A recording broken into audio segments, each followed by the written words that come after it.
Hey folks, you are watching Hey I Am with Aptitude Boy Rishabh Agrawal. So we are back and very few days left for the cat. I'm not trying to create the panic, but actually it is right time to take the right steps. So इसको समझने के लिए हम ऐसा करते हैं कि हम ऐसे लोगों से बात करें जो लास्ट टाइम इसी सेम शूज में थे और कुछ चीज़ों से स्ट्रगल करते थे but right now they are in top B schools. So उसके लिए एक मेरा फ्रेंड है आश्रय Pareek. He is currently studying in IIM Indore and he scored 99.28 percentile in CAT 2024. सो उसने कैसे कैट को मैनेज किया और कैसे 2025 में राइट नाउ ये टॉप बी स्कूल में पहुंचा वो हम समझेंगे.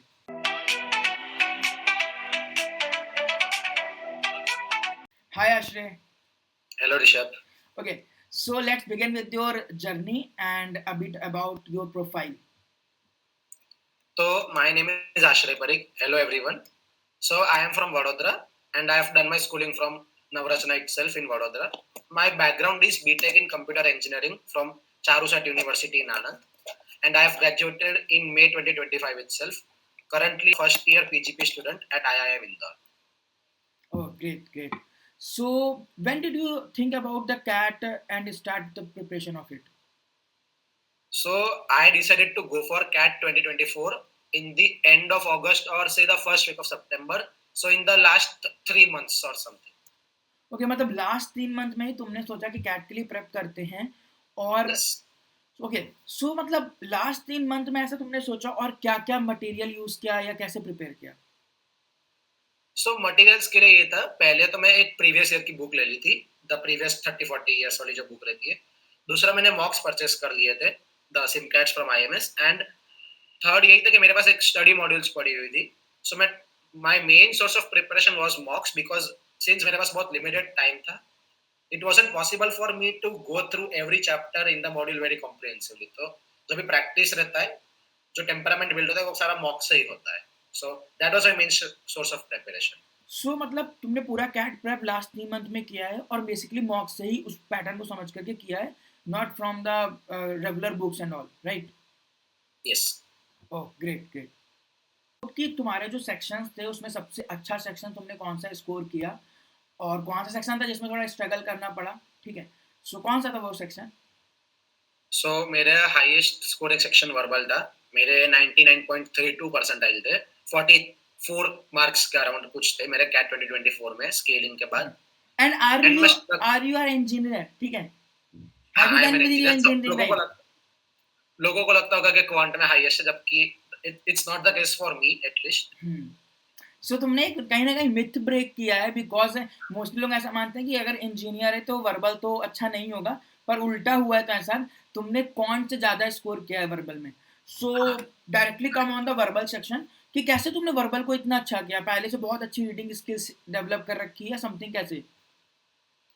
मतलब वही है ना कि वर्बल इज समथिंग जिसको मैंने हमेशा अपनी स्ट्रेंथ मानी. Like even if you give the first mock. So मतलब जितना मैं रिकॉल कर रहा हूँ, मेरे तीनों सेक्शन से हाईएस्ट वर्बल में थे एंड लोएस्ट डीएलआर में थे. Reason being comprehension is something जो मतलब सीबीएसई करिकुलम के चलते हम स्कूल्स ओलंपियाड सब में रीडिंग कॉम्प्रिहेंशन की आदत होती है थोड़ी पहले से. So that wasn't a very new thing. DLR was definitely a new territory to venture into. So वो कहीं पे थोड़ा स्ट्रगल इनिशियल डेज में रहा था मेरा. बट वर्बल मैं पर्सनली उसको हमेशा अपनी स्ट्रेंथ मानता था. Of course the difficulty level is quite high, but एक वो सेंस ऑफ फैमिलियरिटी थी मेरे पास. ओके, सो कहीं ना कहीं मेंटालिटी थी तुम्हारी कि वर्बल मेरा अच्छा है और उस पर तुमने यस. एफर्ट डाला और तुम्हारा वर्बल स्कोर अच्छा हुआ. ओके, आसिफ, तो मेरे को थोड़ा मॉक्स के बारे में बताना. तो मॉक्स कैसे मैनेज करते थे और उसमें कभी अप्स एंड डाउन्स आया या तुम्हारी स्ट्रेटजी क्या होती थी और उसमें स्पेसिफिकली वर्बल तुम कैसे सॉल्व करते थे जिसकी वजह से तुम 44 जैसा एक हाई स्कोर कर पाए? So my fundamental belief is that verbal is one section where you cannot bank on accuracy. Like your thought process might differ from the paper setters. So मेरा strategy हमेशा ये रहता था कि maximize all the attempts. Like मैंने कभी भी from all the mocks I have given, मैंने कभी 20 से कम attempt ही नहीं किया out of 24 in verbal. And second, मतलब मेरा ये था कि initial mocks में what I used to do was that I would go and read all the 4 RCs at once and then solve VA. वो फ्रूटफुल नहीं था. देन आई ट्राइड कि पहले VA पूरा करके go for the 4 RCs, लेकिन उसमें time constraint आता था. So what I developed was that first I would solve 2 RCs followed by 4 questions of VA, then again 2 RCs and followed by 4 questions of VA. So this helped me to break the monotony. Because 2 RC पढ़ के ना एक वो brain fog हो जाता था मेरे को, like I was tired by then. So jumping to the VA थोड़ा beneficial रहता था ताकि वो sequence एक monotony break होती थी. And 4 क्वेश्चन करने के बाद दोबारा बाकी के 2 RCs पे आप आ सकते हो. So that was something which was very fruitful for me, and actual CAT exam में भी मैंने यही किया था. And that works for you. And हुआ क्या था कि in the box we are wired कि पहले 16 क्वेश्चन RC के होते हैं, तो हम पहले 4 करते फिर जगल करना पड़ता है. In the CAT 2024 एग्जाम इस बार क्वेश्चंस जंबल्ड ऑर्डर में थे. So automatically accumulated चारों RC एक साथ नहीं थे, right? नहीं थे, तो 2 RC के बाद तुरंत 3 क्वेश्चन VA के बीच में आ रहे थे, तो which was a very good thing for me ना, क्योंकि मेरे को क्वेश्चन ढूंढने नहीं पड़ रहे थे, एक ऑर्डर में ही चल रहा था, तो that was a good thing, and I attempted all 24 in the exam itself. That's right. You always attempted maximum number of questions in one. Yes. Great. और कोई ups and downs तुमने देखा हो किसी बॉक्स में कि it was smooth for you? थोड़ा embarrassing है, लेकिन मतलब एक टफ मॉक था, which I should have attempted very judiciously, but उसमें क्या हुआ ना, that wasn't my day, so I ended up scoring just 1 mark in verbal. Only 1 marks in verbal? And percentile की बात करूँ तो 18 या 20 percentile कुछ थी, which was very shameful और very humiliating. NMAT और स्नैप पे भी बहुत ही अच्छा स्कोर किया है. स्नैप में तो तुम सिटी टॉपर रहे हो विद 99.96 परसेंटाइल, एंड NMAT में भी तुमने 261 का स्कोर किया है. तो तुमने कैट के साथ साथ इसको कैसे मैनेज किया और इसके लिए क्या स्ट्रेटजी थी तुम्हारी? So starting with snap is a very speed based exam, like 60 minutes and 60 questions. So ideally 1 minute में एक सवाल करना रहता है, and since it's a game of margins, because a difference of even 0.25 marks पूरी percentile बदल देती है, so it is necessary कि you attempt as many as possible while maintaining a certain level of accuracy. So talking about myself, मैं हर mock में and even all the final attempts I gave, I attempted all 60 questions in the time frame. And अगर NMAT की बात करें, so NMAT is one exam where there is no negative marking.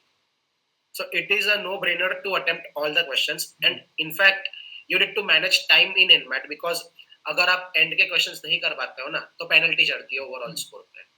So NMAT का वही rule है कि don't get stuck. If you don't know how to answer one question, take a logical guess, move on to the next question, ताकि छूट ना जाए end के questions. So that is how you should go up. So what I have understood so far for your exam preparation, कि तुम पहले तो उस एग्जाम के पैटर्न को प्रॉपर समझना चाहते हो, उसके मॉक्स के थ्रू, और उसके अकॉर्डिंग अपने आप को फ्लेक्सिबल बनाते हो, राइट? बुक वगैरह यूज किया था या कोई क्या सोर्स या मटेरियल यूज किया था? नहीं, लाइक एज मैंने बोला कि मैंने कैट का भी काफी लेट प्रेपरेशन किया था, तो वो टाइम कंस्ट्रेंट था, सो मैं मॉक सीख देता था. एंड अपार्ट फ्रॉम दैट कुछ पिक्यूलियर टॉपिक्स होते एकदम मिसलेनियस वाले उस पैटर्न के जो सिर्फ NMAT स्नैप में आते हैं, तो उसके लिए मैं कुछ YouTube ट्यूटोरियल्स देख लेता था, just to get a flavour of how the questions are asked. So mocks and supplemented it with YouTube tutorials. That's it for scoring that much. और पढ़ने के अलावा दो चीज बहुत इंपॉर्टेंट रखती है मेरे हिसाब से. एक तो तुम्हारा सिटिंग पैटर्न क्या है, तुम कितने टाइम के लिए पढ़ते हो, ब्रेक्स कैसे लेते हो, ठीक है, और साथ साथ रेस्ट रूटीन क्या है तुम्हारा, ठीक है.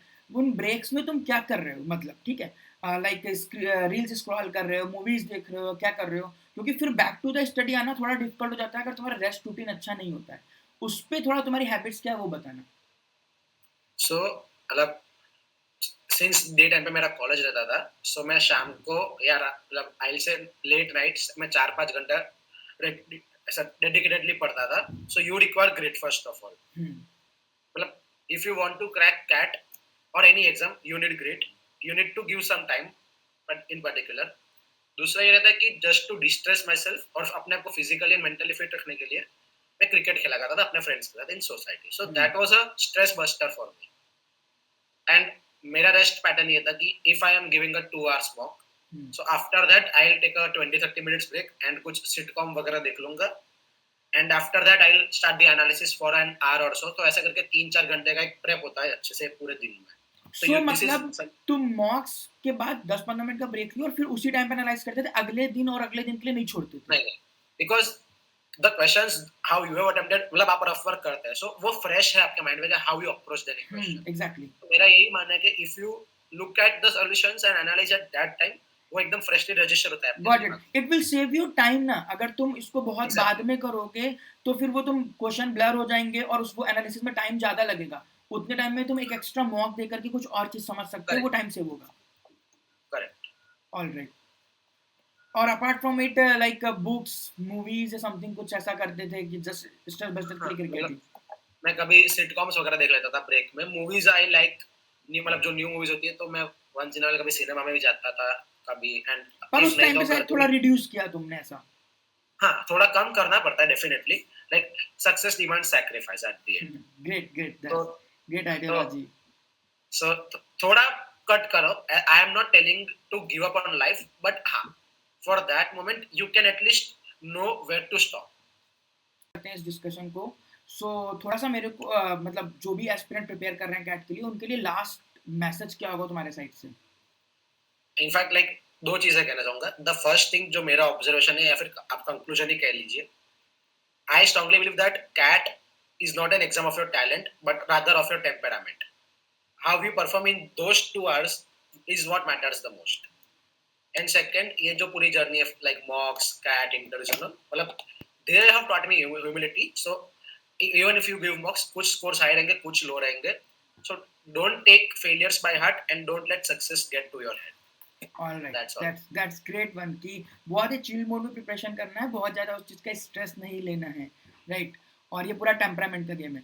सो अगेन मैं इस पूरे डिस्कशन को शॉर्ट समरी में बिलीव करता हूँ कि एक बार आइडिया लगना चाहिए कि हमने क्या इसमें डिस्कस किया है. तो आई थिंक पहले बात हमने की कि लास्ट 3 मंथ में तुमने प्रेप स्टार्ट की है और कैट बीटेक कर रहे थे उसी टाइम पे. उसके साथ साथ तुमने अगर बात की है कि तुम इंजीनियरिंग करते हुए भी वर्बल में सबसे अच्छा स्कोर किए हो, क्योंकि तुम इसको फर्स्ट डे से मानते हो. It is all about mentality. तुमने बोला कि तुम की मेंटालिटी क्लियर थी तुम्हारी कि भाई मैं वर्बल में बहुत अच्छा हूँ, इसलिए वर्बल में अच्छा करूंगा, और एट द लास्ट डे तुम ऐसा कर पा रहे हो. सो और साथ साथ अगर स्ट्रैटेजी वाइज देखूँ स्पेसिफिक ऑन कैट, तो तुम ऐसा मानते हो कि मैक्सिमम एफर्ट और maximum number of question attempt करना चाहिए. साथ साथ अपना एक ओन पैटर्न होना चाहिए कैट में जाने के लिए, और वहीं पे स्टक रहना चाहिए लास्ट वीक के लिए, राइट. और इसी वजह से तुमने 24 क्वेश्चन अटेम्प्ट किए लास्ट डे पे, right. Apart from it, if I am talking about other section and overall CAT, तो मॉक वाज योर वेपन. तुम ऐसा मानते हो क्योंकि मॉक से ही तुमने मोस्टली कैट की प्रेप की है, not much dedicated book and something. तुम मॉक से पैटर्न समझ करके ही उसको अच्छा करते हो. और ऐसा ही तुमने स्नैप और एनमेट में भी बोला है कि वो एग्जाम भी तुम अच्छा इसलिए कर पाए क्योंकि तुमने मॉक्स को समझा, कैसे अटेम्प्ट करना है, और वहाँ पे डी पे अच्छा डिलीवर किया. लास्ट में अगर बात करूँ एक्स्ट्रा हैबिट्स स्ट्रेस बस्टर के लिए, जो तो यूजुअल जो किसी का क्रिकेट खेलना या कोई स्पोर्ट्स है उसको तुम थोड़ा बहुत टाइम दे सकते हो, लेकिन बहुत ज़्यादा टाइम मूवीज़ या वेब सीरीज़ पे नहीं, थोड़ा थोड़ा कभी देख सकते हैं. अगर बात करें मॉक एनालिसिस की, तो तुम ऐसा मानते हो कि मॉक देने के बाद 20 मिनट्स या 30 मिनट्स का बेसिक ब्रेक ले करके हम फिर से एनालिसिस लेके बैठ जाएं, जिससे कि हमारे दिमाग से वो क्वेश्चन ब्लर ना हो, right. So it's really a great discussion with you. और मैं साथ साथ आश्रय का लिंक्डइन, इंस्टाग्राम दोनों ही आपको कमेंट में बता दूंगा, जिससे कि आप इनसे डायरेक्ट कनेक्ट कर पाएँ. So it was really great to connect with you. Thank you Ashray. Thank you, Rishabh. Thank you so much.